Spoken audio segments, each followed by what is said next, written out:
भैया शराफत से बोल रहे हैं, मान जाओ, नहीं तो ऑर्डर पास करना पड़ेगा। बिल्कुल स्पष्ट मुद्रा की कोर्ट। इसलिए मैं समझता हूं कि आज इस संघर्ष को पहली सफलता मिली है। नमस्कार, मैं सुप्रीम कोर्ट में हूं, जहां वोटबंदी के खिलाफ हमारी लोकतांत्रिक लड़ाई को आज पहली सफलता मिली। बिहार में जो सुप्रीम कोर्ट का पिटीशंस गई थी वो इस ऑर्डर के खिलाफ थी। चुनाव आयोग ने 24 जून को ये जो गहन पुनरीक्षण का आदेश दिया था, जिसमें कहा था कि सारी सूची नए सिरे से लिखी जाएगी, उसके बारे में आज हम सुप्रीम कोर्ट पहुंचे। एसोसिएशन फॉर डेमोक्रेटिक रिफॉर्म और पीयूसीएल जैसी नागरिक संस्थाएं पहुंची, मुझ जैसे नागरिक भी पहुंचे और तमाम पॉलिटिकल पार्टियां पहुंची, इस उम्मीद में कि हमें उन सवालों का जवाब मिलेगा जो पिछले 3 हफ्ते से हम पूछ रहे हैं और चुनाव आयोग दे नहीं रहा है। चुनाव आयोग की तरफ से बीजेपी वाले बोल रहे हैं। और दूसरा कि इस प्रक्रिया पर किसी तरह की नकेल लगी, और दोनों ही चीजों में आज हमें सफलता प्राप्त हुई। 4 घंटे तक हियरिंग चली। जस्टिस धूलिया और जस्टिस बागची की बेंच थी, जिसने बहुत तसल्ली से सुना और वो सब सवाल पूछे जो हम पूछना चाहते थे। बेंच ने पूछा, यानी कि जज साहिबान ने पूछा बाद में, कि आप अगर इतनी बड़ी एक्सरसाइज कर रहे हो तो ये बताइए, इसको बिहार चुनाव से जोड़ने की क्या जरूरत है? आप अलग से कर लीजिए। इतने महीनों के अंदर आप कैसे प्रक्रिया को पूरा कर पाएंगे? जस्टिस बागची ने पूछा कि अगर एक भी वोटर रहता है तो आपको उसको पूरी सुनवाई करनी पड़ेगी, लाखों लोगों के साथ आप कैसे कर पाएंगे ये? जजेस ने सवाल भी बार बार पूछा चुनाव आयोग से कि भाई, जब आधार कार्ड आप खुद मान्य करते हो, आपके अपने नियमों में आधार कार्ड का जिक्र है, तो आप आधार कार्ड को अब अमान्य कैसे कर सकते हो? ये एपिक कार्ड तो आपने खुद दिया हुआ है और राशन कार्ड भी लोगों के पास है, इन सबको आप अमान्य कैसे कर सकते हो?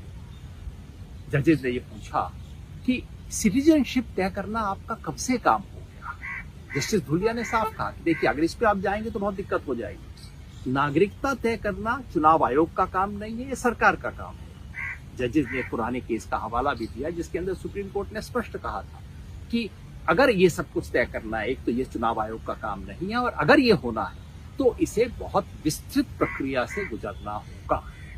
तो ये तो सारा डिस्कशन था। ऑर्डर में 3 बड़ी बात हो।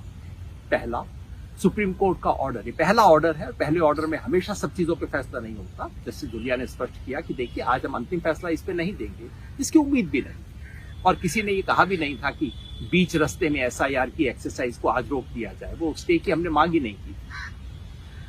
पहली बात, ऑर्डर में कहा गया है ये लोकतंत्र का सबसे बड़ा सवाल है। राइट टू वोट लोगों को है कि नहीं, उसका सवाल है। बार बार हम यही कह रहे हैं कि साहब, ये तो राइट टू वोट का सवाल है। यूनिवर्सल एडल्ट फ्रेंचाइज पे प्रश्न चिन्ह है। सुप्रीम कोर्ट ने इस बात का संज्ञान लिया। दूसरी बात, सुप्रीम कोर्ट ने फैसला किया कि अगला कदम उठाने से पहले उन्हें सुप्रीम कोर्ट के पास वापस आना पड़ेगा। चुनाव आयोग की तरफ से कहा गया कि साहब, अभी आप मत रोकिए। कोर्ट ने कहा बाद में रोक दें तो ठीक है ना। मतलब कोर्ट की एक जो डायरेक्शन है वो स्पष्ट है कि अगला कदम, यानी कि 1 अगस्त को जो electoral roll, draft electoral roll publish करने हैं, उससे पहले चुनाव आयोग को सुप्रीम कोर्ट आना पड़ेगा। सुप्रीम कोर्ट जांच करेगा, तभी अगला कदम उठा पाएगा। तो मेरे हिसाब से तो इसी को स्टे कहते हैं, और स्टे क्या चीज होती है। तीसरी और सबसे महत्वपूर्ण बात, सुप्रीम कोर्ट ने ऑर्डर में लिख के कहा, और बार बार चुनाव आयोग के ऐतराज करने के बाद कहा कि नहीं, इसको तो हम लिखेंगे, कि हमारी दृष्टि में न्याय तभी होगा अगर आधार कार्ड, एपिक कार्ड और राशन कार्ड को भी इस लिस्ट में शामिल कर लिया जाए। सुझाव के तौर पे लिखा, जैसा सुप्रीम कोर्ट की भाषा होती है, शराफत की भाषा होती है, कि भैया शराफत से बोल रहे हैं, मान जाओ, नहीं तो ऑर्डर पास करना पड़ेगा। बिल्कुल स्पष्ट मुद्रा की कोर्ट। इसलिए मैं समझता हूं कि आज इस संघर्ष को पहली सफलता मिली है। अभी ये गहन पुनरीक्षण की प्रक्रिया और वोटबंदी की प्रक्रिया रुकी नहीं है, अपेक्षा भी नहीं थी। कोर्ट थोड़ी रोकेगा उसको, अभी बीच रास्ते में कभी नहीं रोका जाता, लेकिन उस पर नकेल कस दी गई है। अब जो होगा सुप्रीम कोर्ट की निगाह के अंदर होगा, और हमें विश्वास करना चाहिए कि इससे वोटबंदी पर, लोगों का वोट का अधिकार छीनने पर अब ब्रेक लगेगी, लेकिन जो हमें आपको काम करना है वो जारी रखना होगा। सड़क पर सच्चाई को लाने की कोशिश हमें जारी रखनी होगी। चुनाव आयोग कहता है कि हमने तो 99% बिहार के लोगों में घर जाके एन्यूमरेशन फॉर्म दे दिए हैं। तो ये वीडियो सुनने के बाद आप बिहार में अपना जो भी रिश्तेदार है, 5 रिश्तेदारों के घर फोन कर लेना, पूछना उनके घर आगे आया नहीं। और अगर एक भी कहता है कि नहीं आया, इसका मतलब इलेक्शन कमीशन झूठ बोल रहा है। इलेक्शन कमीशन ये भी दावा कर रहा है कि 57% लोगों ने तो फॉर्म भर के भी दे दिया है।